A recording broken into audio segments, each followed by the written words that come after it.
Queridos amigos da cidade de Santa Helena, sempre é uma satisfação imensa a gente voltar a essa linda casa espírita que vocês têm aqui, uma comunidade gostosa, com uma canção tão linda que o nosso irmão nos presenteou aqui hoje, nos sensibilizando o coração.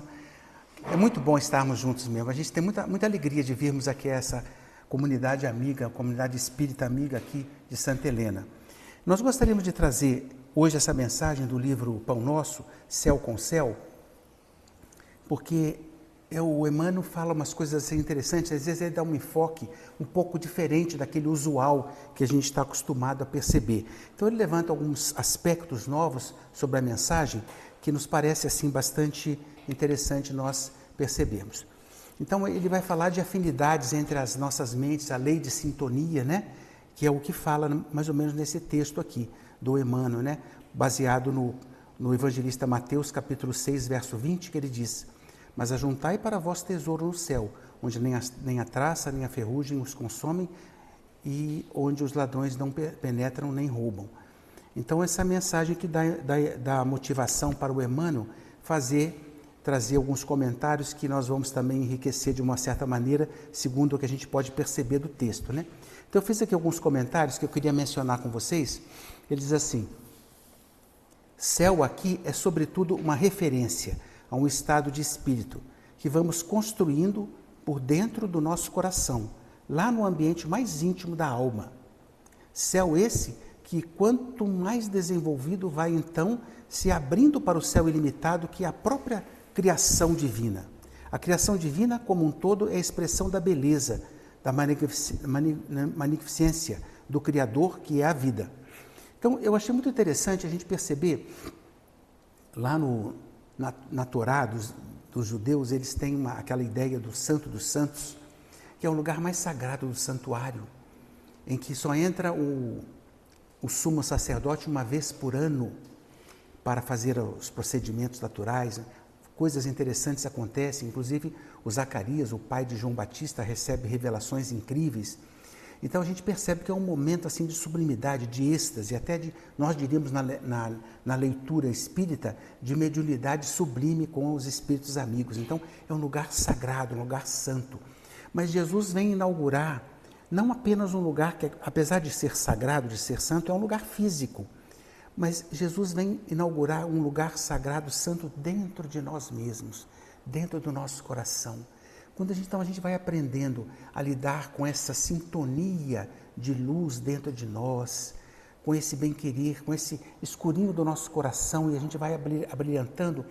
É tão gostoso você perceber que há uma conexão maravilhosa, e nós às vezes nos esquecemos disso. Vivemos às vezes por conjecturas teológicas, religiosas, muito para fora, e esquecemos de introjectar em nosso coração, de pensarmos, de refletirmos, de orarmos, sabe? É tão bom isso. Eu sempre peço muito que antes das nossas orações, sempre que possível, né? Nem sempre é possível, mas que nós possamos fazer uma leitura edificante, gostosa, nem que seja curta, pequenininha, que faça uma espécie de um link, de uma ligação com o plano maior da vida, nos faculta muito benefício. Eu me recordo que havia um cidadão lá na cidade se não me engano, era de Pedro Leopoldo, onde o Chico morava naquela época. E havia um cidadão muito pobre, muito singelo, vivia assim nas ruas, né? E ele morrendo já quase na desencarnação, ele queria entregar um tesouro para o Chico Xavier. Chico, eu vou entregar o único tesouro que eu tenho para você, que foi para mim uma bênção. Era um exemplar do Evangelho segundo o Espiritismo, todo surrado, muito usado, né? E ele dizia: esse texto, esse livro me salvou inúmeras vezes. Então a gente tem que dar mais atenção. É um texto maravilhoso que nos ajuda muito. Eu falo do Evangelho porque ele nos encanta realmente, né? O Divaldo sempre dizia assim que ele era do tempo em que lia o Evangelho e se emocionava, e as lágrimas vinham pela emoção, pelo envolvimento. Então eu peço a vocês que prestem atenção nisso também. É muito interessante essa sintonia maior, né? E esse lugar que já existe dentro de nós, que é esse sagrado. Nós, aliás, somos centelhas divinas, né, meus irmãos? Como diz o Cristo, somos centelhas divinas. Tudo que Ele fez, nós podemos fazer e muito mais.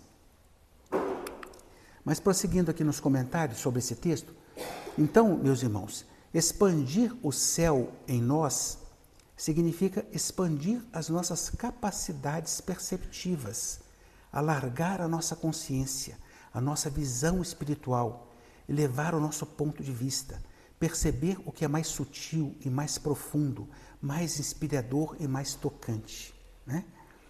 Então, ponto de vista. O Kardec fala muito de ponto de vista. A gente, às vezes, nos abstrairmos um pouco, vermos as coisas sob um outro ponto de vista, como se tivéssemos, assim, um caleidoscópio. Você muda de posição, você vê a coisa sob outro enfoque. Então, esse ponto de vista é muito interessante. Se você fica muito terreno, muito material, seu ponto de vista é muito limitado. Mas se você amplia o seu ponto de vista, você expande essas percepções. Lá no ensaio teórico sobre a sensação dos espíritos, na questão 257, nem é uma pergunta, mas é todo um discernimento que Kardec faz, ele vai trazer muito esses fundamentos da sintonia. Porque nós temos dificuldade, como estamos empacotados na matéria, temos dificuldade de amplitude de ideias na esfera espiritual. Mas ele vai falar, ele vai fazendo um esboço muito interessante sobre essa sensação dos espíritos, né? E será assim a preparação da construção do céu em nós, para que percebamos o céu em qualquer lugar, a partir da expansão dos próprios sentidos e percepções. Então, expandir essas questões, né? Não ficarmos tão materializados, né? É, sobretudo, gozo interno, essa comunhão com a qual estamos nos capacitando, do céu em nós com o céu em toda parte. Há um céu em nós, mas há um céu em toda parte. Mas às vezes a gente se blinda em olhar aquilo que não é muito adequado, em valorizar o ruim, o desequilibrado, a dor, o sofrimento, a angústia. Mas existe um céu que pode ser alcançado por nós.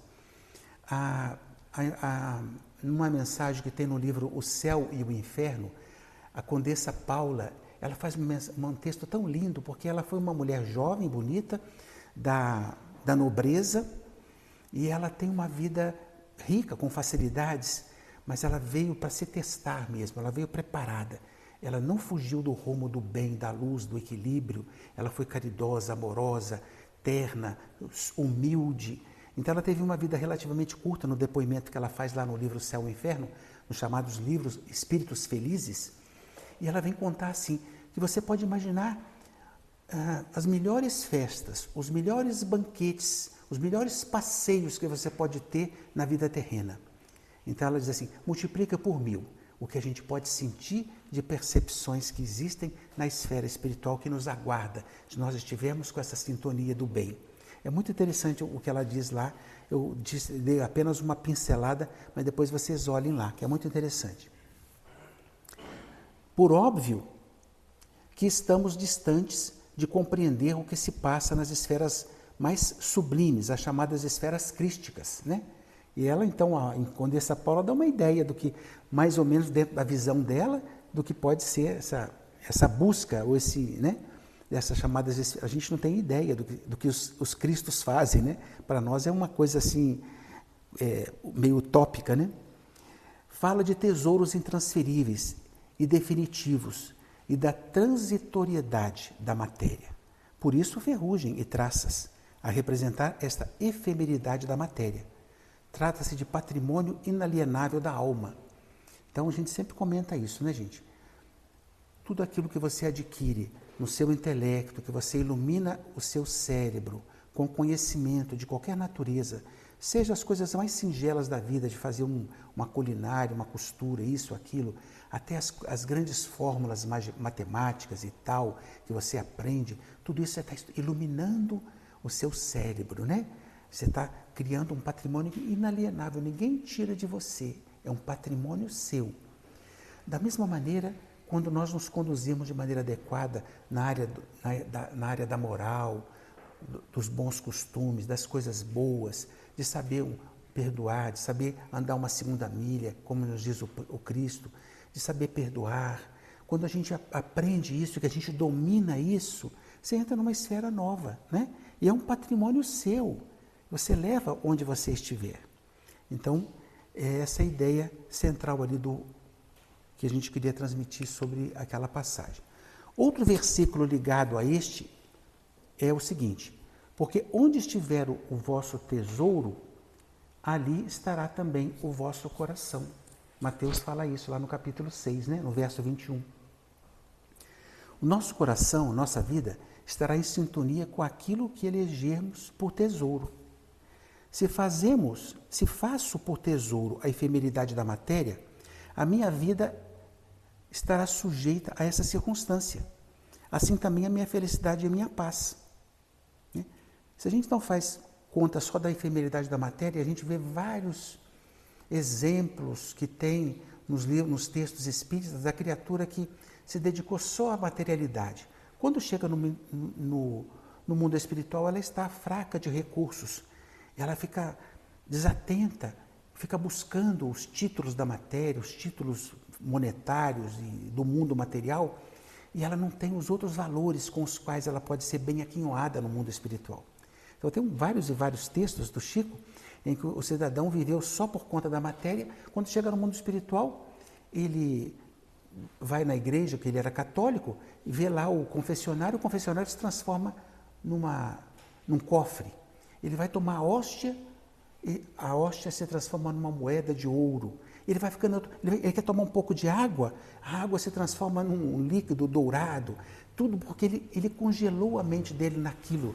Então ele vem falar um depoimento muito interessante que ele dá no livro lá, Instruções Psicofônicas e Vozes do Grande Além. Ele vem falar sobre isso. É muito interessante o que ele fala lá. E assim são vários outros, esse apego à matéria, né? Se elejo os tesouros do céu imperecíveis, intransferíveis, aliás, vou ler aqui de novo aqui o parte de cima. Não, é esse aqui mesmo. Se elegemos os tesouros do céu imperecíveis, intransferíveis, indestrutíveis, aí a minha felicidade e a minha paz terão essa mesma natureza. É o céu com o céu, que é o título aqui, que ele dá o título, né? Essa sintonia espiritual. Ficarmos atentos a isso. Isso não é futilidade, isso é importante que nós pensemos nisso. Aí no texto do Emmanuel, ele... Só um pouquinho. No texto do Emmanuel, ele diz assim: em todas as fileiras cristãs se misturam ambiciosos e de recompensa que presumem encontrar nesta declaração de Jesus positivo recurso de vingança contra todos aqueles que, pelo trabalho e pelo devotamento, receberam maiores possibilidades na terra. Então, ele está fazendo aqui uma avaliação às avessas do que tem no texto, né? Porque o texto diz: ajuntai tesouros no céu, onde a traça e nem a ferrugem os consomem, e onde os ladrões não penetram nem roubam. Mas muita gente fica imaginando assim: eu tive uma vida de dificuldade, de sofrimento e tal, e o outro lá só teve vida de alegria, disso e daquilo. Então ele imagina que o outro vai encontrar desgraça na vida futura. Não é bem assim. Na nossa visão viciosa, às vezes a gente pode pensar isso, né? Que a gente vai receber uma recompensa, já que eu sofri tanto, né? Eu vou receber... Não é bem assim. Então o Emmanuel vai tentando fazer uma análise interessante sobre isso. Nós temos dificuldade de compreender a vida como um todo. Tudo foi acordado em fases anteriores da nossa chegada ao mundo material, ao mundo físico. Vocês sabem da nossa programação, né? A doutrina espírita fala muito disso, da nossa programação de vida, quando a gente vem para a matéria. As linhas gerais estão mais ou menos traçadas, aquele esboço maior, o principal já está mais ou menos feito. É lógico que ele não está engessado, ele pode ser modificado sempre para melhor, ou para pior, se a gente for muito relapso ou muito revoltado. Mas ele pode sempre ser melhorado, ser abrandado, se foram coisas difíceis, provações, expiações ásperas que a gente pode ter na vida, não está engessado. A partir do momento que você se prontifica a trabalhar no bem, né? Às vezes chega um momento que a justiça divina manda cumprir determinadas coisas na tua vida. Mas aí a misericórdia divina chega e fala: não, mas ele está atuando no bem. Ele está aqui providenciando coisas, ele está sendo útil na vida. Dá um tempo aí, dá um tempo. Vamos sustar um pouco isso daí. O ameniza, tem tanta coisa linda. A lei divina é misericordiosa, não é punitiva, né? A lei divina é amorosa. Aí, olha, devolvemos revolta porque o outro tem e nós não temos. Ambição de recompensa, ou seja, inveja mesmo. As pessoas acham que elas deviam ter, né? Por vezes condenamos e esperamos encontrar o outro no futuro, lá no mundo espiritual, e dizer a ele, você sofre agora porque teve muito lá na terra. A gente fica às vezes fazendo essas conjecturas aqui na matéria, a gente tem que tomar cuidado com isso, né? Essas avaliações, esses julgamentos não são muito adequados, não. Não julgueis para não seres julgados, como nos diz o Cristo, né? Que com a medida que você julgar, você será também julgado com aquela mesma medida, até um pouquinho mais. Então tomemos cuidado com o julgamento. Não que a gente não vá perceber as coisas que acontecem na vida, é natural que percebamos. Mas o olhar ferido, o olhar vicioso é que é o complicador, né? Mas o Emmanuel diz aqui na sequência, o que lhes parece confiança em Deus é ódio disfarçado aos semelhantes. Olha só o que o Emmanuel fala, né? Aí eu coloquei aqui, no livro Boa Nova, os discípulos tinham uma visão ferida sobre os ricos e Jesus conversa com Zaqueu, de quem eles tinham percepção carregada de preconceito e julgamento. Vocês sabem que Zaqueu era cobrador de impostos e tal, ele estava assim, um pouco impressionado com o Cristo, né? E ele sobe lá num sicômoro, numa árvore, para ver o Cristo de perto. E o Cristo percebe a vibração daquele homem, as intenções que ele tinha. Mas os próprios discípulos, lá no livro Boa Nova, ele fala isso, tinha uma certa dificuldade. Mas ele vai lá encontrar com ele. Esse camarada é um cobrador, é um robô dos outros, não sei o quê. Faziam várias avaliações sobre ele, inadequadas. E o Cristo percebe que aquela criatura já tinha dentro dele valores que tinham que ser aprimorados. Vocês vejam que interessante, né? Porque ele não dava importância só para os doentes, as criaturas marginalizadas pela vida, ele percebia a riqueza do coração das criaturas, quem quer que fosse, o Evangelho é para todos, nesta abrangência toda. Mas os discípulos tinham essa percepção equivocada aí do Zaqueu, e a gente vê que não foi bem isso que aconteceu, porque Zaqueu teve um avanço muito grande na sua caminhada evolutiva, né? O Emmanuel vem e comenta o seguinte também, essa é a terceira parte do Emmanuel. Ele diz, por não poderem assambarcar os recursos financeiros à frente dos olhos, lançam pensamentos de crítica e rebeldia, aguardando o paraíso para a desforra desejada, né? Como quem diz, agora eu sofri bastante, agora depois eu vou ter, né? E aí eu lembro o caso do Lázaro e do rico, que é uma parábola muito interessante que tem lá no Evangelho. Esse último aqui, o rico, não ficou na situação penosa porque era rico, e sim porque era indiferente e vaidoso, né? Vocês lembram bem da passagem, os dois morrem, o rico, não é mencionado o nome dele, mas ele vivia ali na vaidade, muito bem vestido, muito bem trajado, se banqueteava todos os dias, e o Lázaro lá fora. Então a gente nota o seguinte, esses dois cidadãos não eram assim sublimidades, né? Não era, nem o rico era um perverso, maldoso, que fazia maldade propositada com os outros, nem o Lázaro também era uma sublimidade de bênção divina, uma santidade, não. Apenas que um era indiferente, vaidoso consigo mesmo, não se preocupava, indiferente com tudo, né? E o Lázaro, na sua situação de dificuldade, de dor, de sofrimento, não ficou revoltado, não ficou intolerante, impertinente com aquilo, não começou a ficar reclamando da vida, ele aguentou firme, ele foi resignado diante do quadro. Então, quando os dois morrem, os dois estão em situações muito diferentes. Eu acho interessante que o rico, ele tem uma percepção assim, ele pede ao pai Abraão, né, que é uma ideia de que ele vê o Lázaro lá numa situação mais favorável, na esfera espiritual, e ele lembra dos irmãos dele que estão na terra, fazendo as mesmas mancadas que ele havia dado enquanto estava na matéria, e ele pede ao pai Abraão que o Lázaro ou algum dos mortos ressuscite e vá falar com os irmãos, vá adverti-los para que não façam isso, porque vão cair no mesmo buraco que ele está, né? E o pai Abraão fala, não, eles lá têm a lei e os profetas, não adianta, eles não querem, né? Não vão se reformular por isso.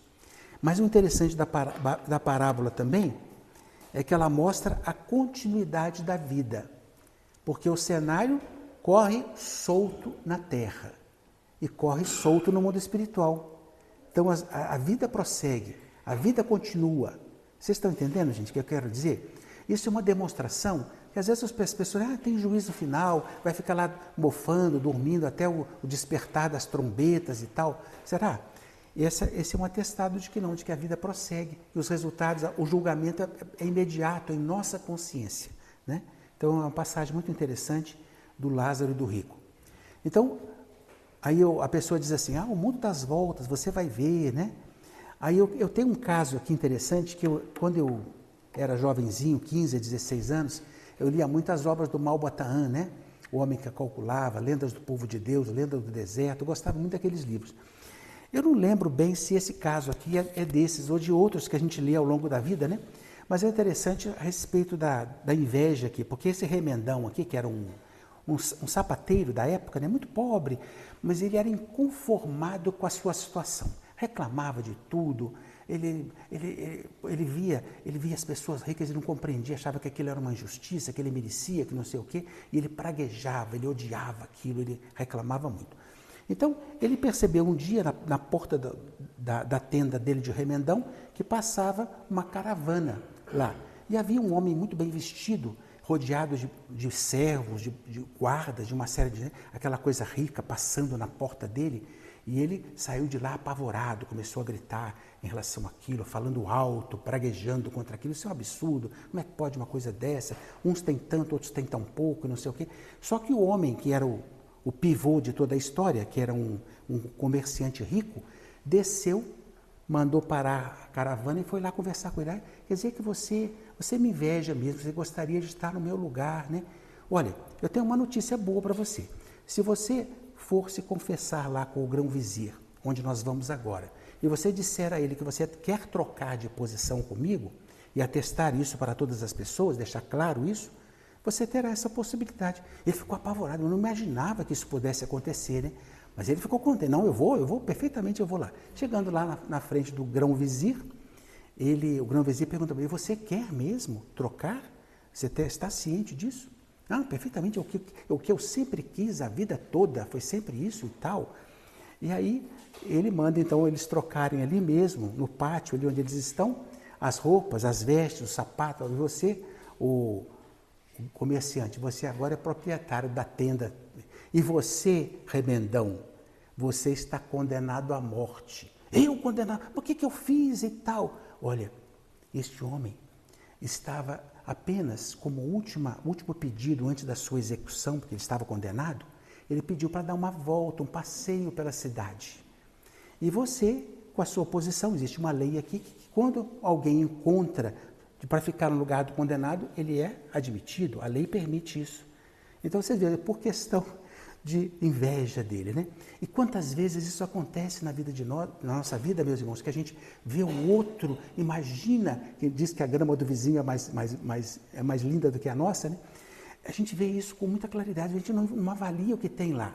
E no Evangelho segundo o Espiritismo, tem um texto interessante de um cardeal, se não me engano, que ele chega perto de uma moça, a moça está assim na beira da rua, vendo as carruagens chegando, lindas, maravilhosas, as pessoas com aquelas túnicas, as moças muito bem vestidas, a orquestra tocando, as carruagens, e ela ali, pobrezinha, simples, e o Espírito chega assim para falar ao coração dela, minha filha, não pense tanto assim não, fique tranquila, você não imagina as dores, os sofrimentos, as dificuldades, os dramas que estão atrás desses acordes da orquestra. Fala mais ou menos assim, tem lá no Evangelho segundo, porque a gente não sabe, não imagina, meus irmãos, e às vezes a gente então tem que tomar mais cuidado com isso, essa simplicidade da vida, essa compreensão da vida, para a gente poder florescer onde formos plantados, cuidarmos muito disso, onde estivermos, cuidar daquilo é muito importante.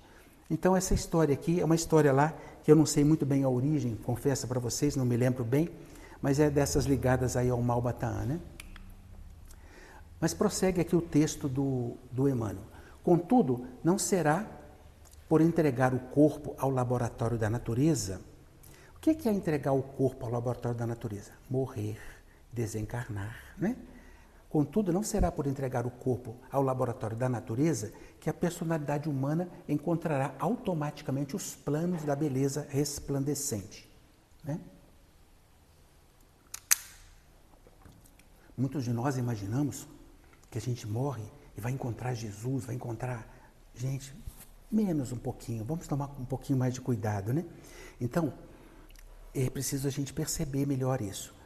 Eu fiz um comentário aqui para vocês, ó, beleza resplandecente há em todo lugar.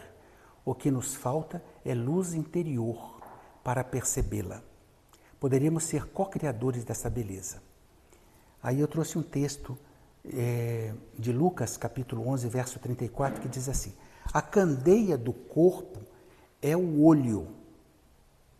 Sendo, pois, o teu olho simples, também todo o teu corpo será luminoso. Mas se for mau, também o teu corpo será tenebroso. Né?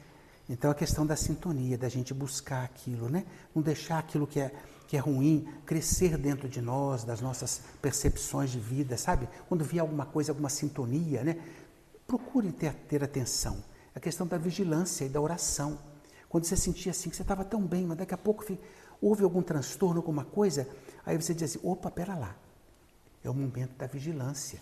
Pode ter alguma coisa na minha psicosfera me envolvendo, e a gente faz uma prece, a gente busca um momento de repouso, de reequilíbrio da alma, ora por aquele que está às vezes ao nosso lado, nos perturbando.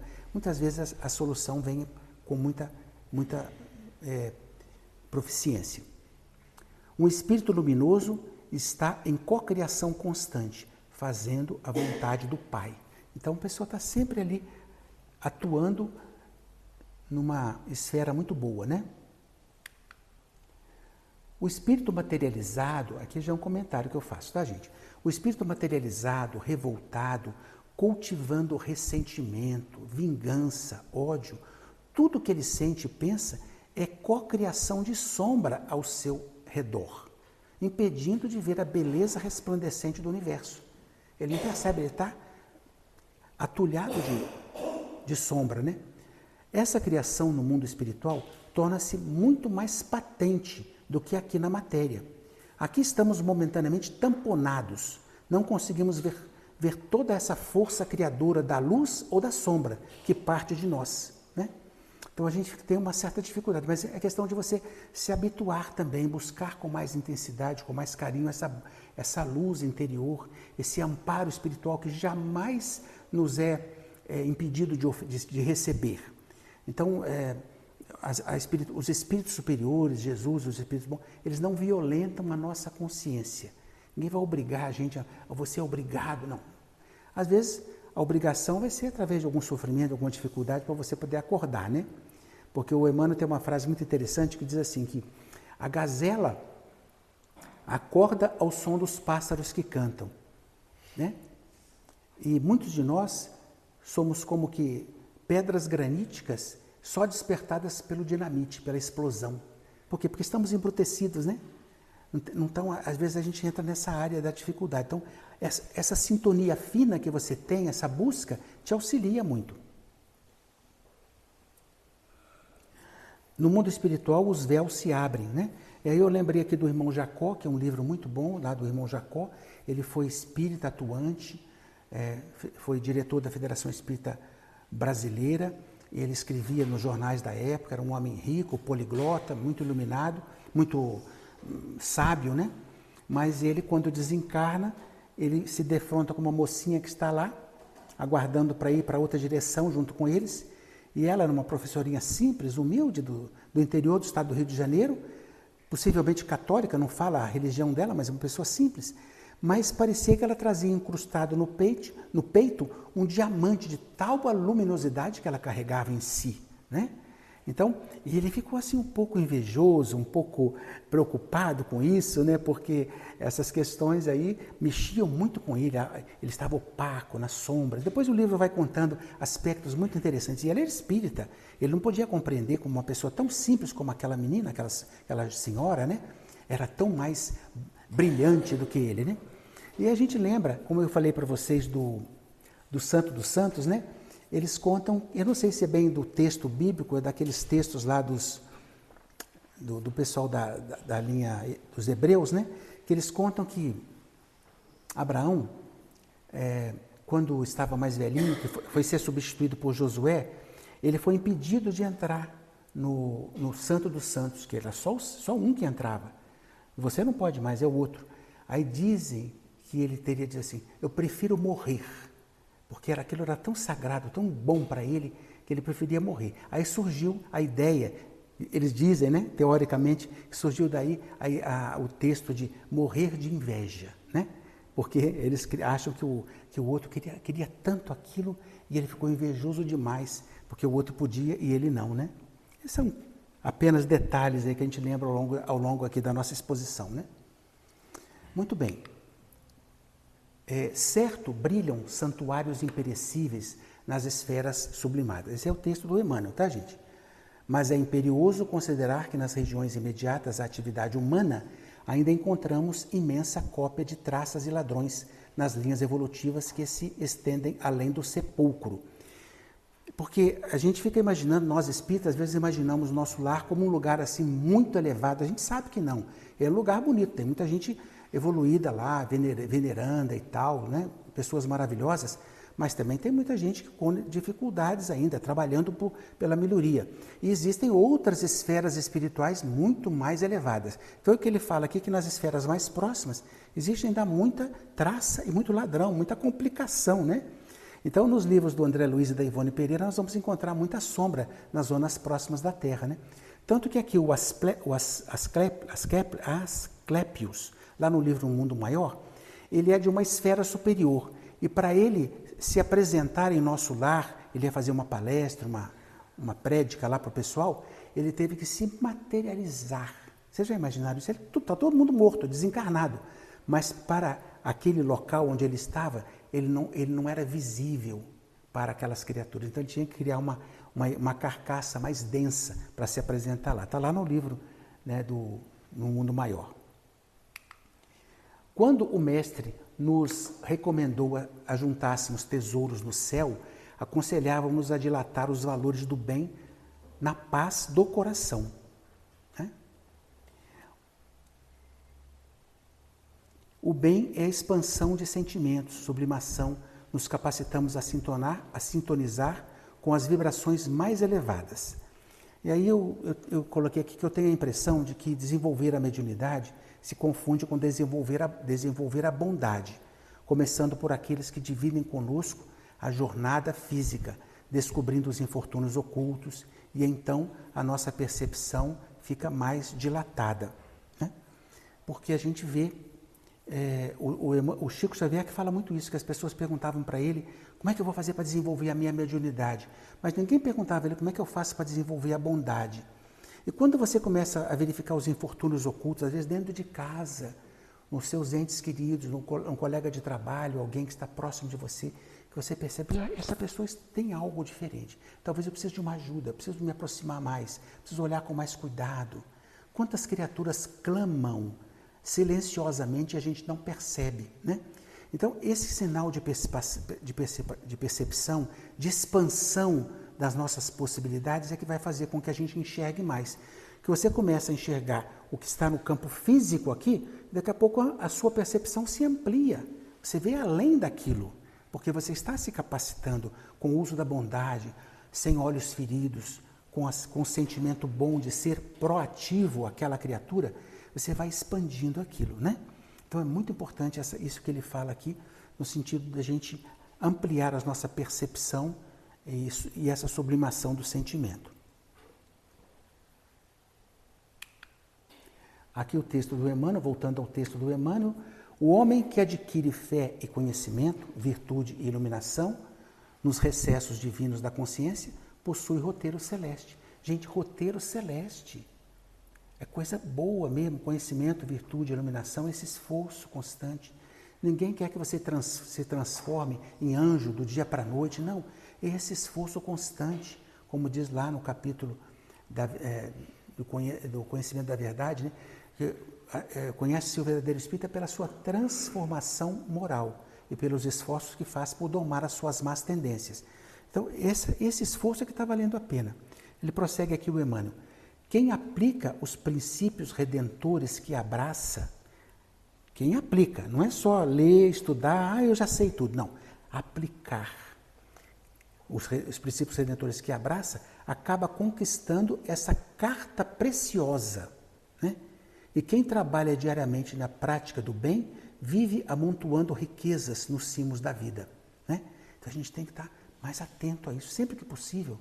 No momento assim que você está muito angustiado, muito, né, pessimista com alguma coisa, muda a rota, procura, né, ver de que maneira você pode ser útil na vida. Você vai verificando que você vai amontoando riquezas no cimo da vida. Você tem cacife espiritual para um dia um filho seu, alguém que você ama muito, você pedir, rogar a Deus e Deus te atender. É tão gostoso isso, né? A gente vê que essa capacidade que você tem de iluminar-se a si mesmo te possibilita tantas coisas. Tudo que Deus fez é vida abundante. A miserabilidade é ainda decorrência de mundo de expiação e prova. Onde há amor e caridade, há sempre riqueza pelas possibilidades de servir. A gente vê lá o Divaldo Franco, começando aquela obra que hoje é maravilhosa, uma cidade praticamente que ele faz ali, começando do pequeno, trabalhando aquilo com dificuldade, com muito problema, com muita carência de todos os sentidos, com poucos trabalhadores, mas aquilo vai se ampliando, porque as possibilidades se multiplicam, né? Aquela ideia da parábola dos talentos, né? Que a quem tem, mais se lhe dará, e ao que não tem, até o que parece ter lhe será tirado. Então, a gente tem que tomar um pouco de cuidado com isso, no sentido de ampliar as nossas possibilidades. Ninguém se engane neste sentido. Além da terra, fulgem bênçãos do Senhor nos páramos celestiais. Entretanto, é necessário possuir luz para percebê-las, né? Então, a luz está aí presente. O convite do Cristo está constante. Ele está sempre mandando criaturas. Porque Deus, ele é imanente, ele está em nosso meio, ele é transcendente também. Transcende a muita coisa que a gente não pode conhecer. Se nós ficarmos só no Deus transcendente, lá, nós podemos ficar assim muito místico, muito isso, muito aquilo, sem interagirmos com o mundo. Mas Deus é imanente também. Deus está no coração das criaturas que estão próximas de você e Ele opera pelos outros que chegam a você e você pode operar pelos outros, através de você para os outros. Então, essa imanência de Deus é que faz a diferença. Ele é transcendente, sim. Tem muita coisa que a gente não sabe de Deus, não compreendemos, mas a imanência de Deus é algo fantástico. Ele está aí conosco. Então, se a gente der uma ligazinha boa, as coisas acontecem a nosso favor. Nós, às vezes, estamos no vale e não percebemos a luz do alto. O Emmanuel tem um outro texto, eu estou de olho aqui na hora, gente, mas vamos procurar cumprir o horário. Estamos no vale, muitas vezes nós estamos no vale, vendo lá no alto, glorificando o sol, isso, aquilo, batendo palma, cantando hinos de louvor para aquele ser maravilhoso. Mas o Emmanuel diz assim, se você quiser estar com Ele, comungar com Ele, você tem que usar suas energias, seu joelho, sua perna, sua força, sofrer.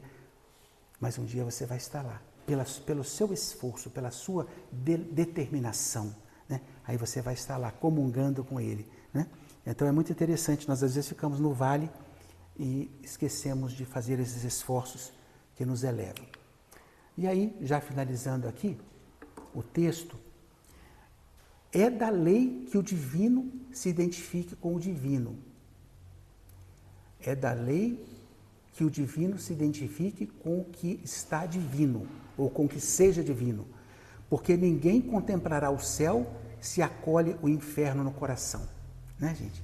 Quantas vezes a gente está dentro dos templos religiosos e tal, mas com fel no coração, com amargura, com ressentimento, com mágoa. Como é que a gente vai fazer essa conexão com o alto? Falta alguma coisa. Então, a gente não pode fazer essa comunicação com o divino.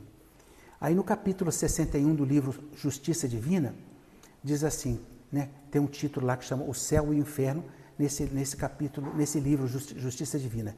Ele diz assim, o céu começará sempre em nós, o céu começará sempre em nós mesmos, e o inferno tem o tamanho da rebeldia de cada um.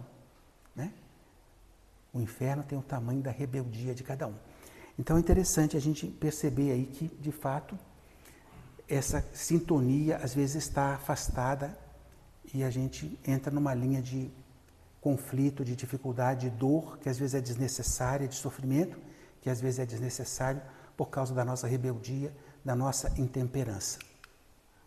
Aí, para fechar o nosso estudo de hoje, já são 40 minutos, eu peço só um minutinho para a gente finalizar. Eu fui buscar aqui no livro O Céu e o Inferno, capítulo 3, que tem tudo a ver com o assunto aqui, o título O Céu, item 6. Aí nós vamos encontrar o seguinte texto. Os espíritos são criados simples e ignorantes, mas com aptidão para tudo adquirir e para progredir, de acordo com o seu livre-arbítrio. Cada um de nós é centelha divina, meus irmãos. Tudo que você quiser na vida, você, encetando o seu pensamento ao alto, você, para seu progresso, adquirem novos conhecimentos, novos dons e novas percepções, e depois novos prazeres que os espíritos inferiores não conhecem. Muitos espíritos que participam nas reuniões mediúnicas, eles falam, o que vocês estão fazendo? Isso aqui é bobagem, eu quero é festa, eu quero bebedeira, eu quero isso, eu quero aquilo. Eles desconhecem os outros prazeres mais sublimes da alma, então eles acham que aquilo é o mais importante. Eles enxergam, falando aqui dos espíritos mais elevados, eles enxergam, escutam, sentem e compreendem coisas que os espíritos atrasados não podem enxergar, escutar, sentir ou compreender. A felicidade existe na medida do progresso alcançado, de modo que entre dois espíritos que estejam em um mesmo lugar, um pode não estar tão feliz como o outro, unicamente porque ele não é tão adiantado intelectual e moralmente. A gente lembra dos dois cidadãos que pareavam com o Cristo no Calvário, Um estava numa esfera e o outro em outra, No mesmo lugar físico, Mas em lugares espirituais assim um tanto diferentes. O último pedacinho desse capítulo, desse item 6 aqui, para a gente poder encerrar mesmo, diz aqui, embora estando lado a lado, um deles pode estar nas trevas, enquanto o outro, resplandecente, como um cego e um vidente, que se dão as mãos. Um percebe a luz que seu vizinho não vê.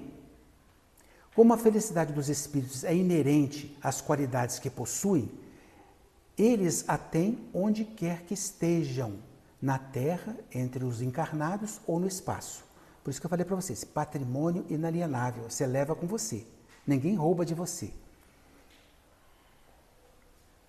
Uma comparação comum pode ajudar a compreender melhor esta situação. Dois homens em um concerto, um deles é um bom músico, tem ouvido apurado.